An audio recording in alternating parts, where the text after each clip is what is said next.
अस्सलाम वालेकुम। दरअसल ये जो वफद आया है ये उलमाओं की क़यादत में आया हुआ है।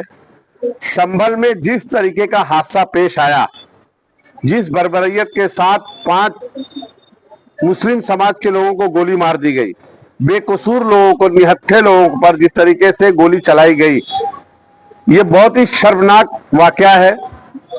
कोर्ट का ऑर्डर था, कोर्ट ने पहले भी ऑर्डर दिया था, सर्वे हुआ था। सर्वे होने के बाद फिर से वापस से कोर्ट में वो लोग गए, वापस से कोर्ट ने परमिशन दिया सर्वे का। सर्वे का 2 घंटे का ही अभी मामला हुआ था कि 2 घंटे पहले उन्होंने आदेश दिया था, और इतनी जल्दबाजी में वहां की पुलिस प्रशासन और वहां का सरकारी महकमा इतना तेजी में था कि वो 2 घंटे के अंदर और वो आ गया संभल मस्जिद का वापस से सर्वे करने के लिए। सर्वे करते टाइम जो ऑफिसरान वहां मौजूद थे, पुलिस ऑफिसरान, सरकारी महकमा के लोग, वो लोग जय श्री राम का नारा लगा रहे थे। ठीक है, जय श्री राम के नारे पर हमको कोई वो नहीं, आपत्ति नहीं, लेकिन किसी धर्म के धर्म की मस्जिद या इबादत गाह में जाते वक्त आप इस तरीके का अगर नारा लगाएंगे तो किसी के भी जज्बात को ठेस पहुंचती है। और वहां पर जब लोग ये सरकारी महकमा पहुंचा और पुलिस डिपार्टमेंट के लोग पहुंचे, सर्वे वाले, तो वहां के लोगों ने ये बात करने की कोशिश की कि आपको अगर सर्वे करना ही था तो कम से कम पुलिस वो जो मस्जिद के जिम्मेदारान है, ट्रस्टियान है, उनसे आपको एक बार मुलाकात करनी चाहिए थी। इस तरीके से डायरेक्ट आप मस्जिद में आकर के सर्वे कर रहे हैं विदाउट इंफॉर्मेशन, ये रॉन्ग है। जिसका लोग एहतजाज कर रहे थे कानून के दायरे में रह करके, जिसको बाबा साहब अम्बेडकर ने जो हमको हिंदुस्तान में कानून दिया है उसमें रह करके लोग विरोध कर रहे थे, लेकिन जिस तरीके से पुलिस ने डायरेक्ट उनके सीने पर गोलियां चलाई है, ये हिंदुस्तान का बहुत ही सबसे शर्मनाक वाकया है। इसीलिए हम तमाम उलमा हजरात, मुमरा शहर के तमाम जिम्मेदारान मुमरा पुलिस स्टेशन में आए थे। उस ऑफिसर जिन्होंने गोलियां चलाई, जिसमें हमारे बच्चे शहीद हुए हैं, उनके खिलाफ 302 का मुकदमा दर्ज किया जाए। उसके लिए हम लोग एक डेलीगेशन की शक्ल में सीनियर साहब से मुलाकात की। सीनियर साहब ने कहा है कि हम अपने आला ऑफिसरान से मीटिंग करेंगे, मीटिंग करने के बाद आपको बता देंगे कि किस तरीके से FIR दर्ज होगी। इसी सिलसिले में हम लोग यहाँ तशरीफ लाए थे। और उसी तरीके से देखें, हिंदुस्तान के हालात दिन ब दिन खराब होते जा रहे हैं। अजमेर शरीफ की दरगाह पर भी इस तरीके का पिटीशन एक दायर की गई है। मेरी सरकारी महकमा से अपील है कि इस तरीके की जो भी पिटीशन दायर करने जाते हैं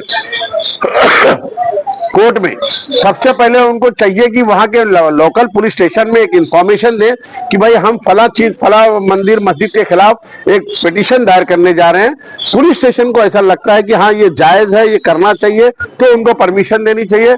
नहीं तो मैं कोर्ट से भी अपील करना चाहता हूँ कि इस तरीके की पिटीशन दायर करके जो हिंदुस्तान की फिजा और हिंदू मुस्लिम भाईचारगी को खत्म करना चाहते हैं, ऐसी पिटीशन को उठा करके फेंक देना चाहिए और ऐसे लोगों के खिलाफ सख्त से सख्त कानून लाना चाहिए। और अगर ये पिटीशन झूठी साबित होती है, क्योंकि उसमें पूरा पुलिस महकमा, पूरा प्रशासन, 2 धर्म के लोग टेंशन में रहते हैं, ऐसे लोगों को ऊपर 302 का मुकदमा लगाकर सरेआम चौराहे पर लटका देना चाहिए, ताकि दूसरे लोगों की कभी हिम्मत नहीं पड़े। कभी अजमेर दरगाह की सिर्फ कितने लोगों की आस्था है, तमाम हिंदू मुसलमान भाइयों की आस्था जुड़ी हुई है, उसकी पिटीशन दायर कर दिए। और मुझे समझ में नहीं आता कि सारी मस्जिदों के नीचे ही सारी चीजें मिल रही हैं। ये कौन सा दौर आ गया? कौन लोग हैं वो लोग जो इनको शय देते हैं? बहुत शर्म की बात है, ये हमारे लिए बड़े अफसोस की बात है। ऐसा लग रहा है कि हमारे साथ हम लोग कहां जाएं, हमारे साथ तो ऐसे नहीं। मैं बार बार कहता हूं, देखिए, इसलिए बार बार कहता हूं, तुम्हारा मुहाफिज सिर्फ अल्लाह के सिवा कोई नहीं है। अल्लाह की रस्सी को मजबूती से पकड़ो। हमने क्या किया? अपना ईमान दूसरों के हाथों में रख दिया है, इसलिए हमारे साथ ये वाकया पेश आ रहा है। इसलिए हम पुलिस स्टेशन में आए थे। हम इंशाअल्लाह पूरी कोशिश करेंगे FIR दर्ज कराने की। मेरा नाम शब्बीर अहमद कासमी, मैं उलमा देवबंद से मामले को लेकर के आए थे। जब एक बात बावर करा दी गई थी कि भाई 1947 से पहले की जो भी इमारतें हैं उनके खिलाफ कोई कार्रवाई नहीं होगी। 1991 में बिल पास हो गया था, इसके बाद कोई कार्रवाई नहीं होगी। फिर याचिका दाखिल करके और उस पर इमीडिएटली कार्रवाई करना, ये जो है सरासर जुल्म और ज्यादती। ये खास करके एक ही तबके के लोगों को जो है डायरेक्ट फायरिंग करना। हालांकि पुलिस को इख्तियार है, अगर वो चाहते तो दूसरे तरीके से मजमे को मुंतशिर कर सकते थे, आंसू गैस छोड़ते या पैर में गोली मारते। सीधा जो है सीने पर गोली मार करके नौजवानों को शहीद कर दिया गया। इस सरासर जुल्म और ज्यादती। दूसरी बात ये कि भाई ख्वाजा गरीब नवाज की दरगाह 800 साल पुरानी दरगाह है, सारे लोगों की आस्थाएं उससे मुंसलिक हैं। सब लोग जानते हैं कि बहुत पुरानी जगह है और 1991 में बिल पास यानी ये कानून पास हो गया था कि किसी भी इमारत की सर्वे नहीं की जाएगी। लेकिन फिर ये जो है याचिका जिसने दाखिल किया, फौरन उस पर एक्शन लिया गया। सुबह 6:30 बजे ही जो है एसआई की टीम पहुंच गई सर्वे के लिए, किसी को इत्तला भी नहीं दी गई और पता नहीं कि कैसे कैसे लोगों को लेकर के गए और वहां जो है मजमा ने इंतजार करना शुरू कर दिया।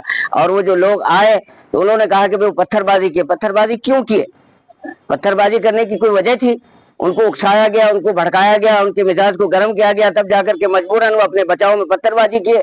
और हमारे जो पुलिस का महकमा है जो वहां पर हाजिर थे, उन्होंने डायरेक्ट सीने पर फायर किया और सर पर गोली मारी गई। किसी ने नीचे से गोली मारा। अगर चाहिए तो ये था कि पैर में गोली मारकर को मजबूर किया जाता कि वो वहां से फरार हो जाते, लेकिन उन्होंने ऐसा नहीं किया और जानबूझ करके जो है ये सोची समझी साजिश के तहत जो है इन पर जो है कार्रवाई की गई है। इसीलिए हम इसकी निंदा जो है ये जिम्मेदारी है कि जो हमारी कौम परेशान हाल है उसके तो हम खुद जिम्मेदार हैं कि हमारे अंदर इंतशार है। मैं तो यही कहूंगा कि एक हो जाएं तो बन सकते हैं खुर्शीदे मुबी, वरना इन बिखरे हुए तारों से क्या काम बने। अगर हम एक हो जाएंगे तो दुनिया की कोई भी ताकत हमें पाश नहीं कर सकती है। जरूरत आज इस बात की है कि हम मुत्तहिद हो जाएं। अगर हम मुत्तहिद हो जाएंगे तो हम बिरादरान वतन के जो है उनके जो है भी काम आएंगे, वो हमारे काम आएंगे।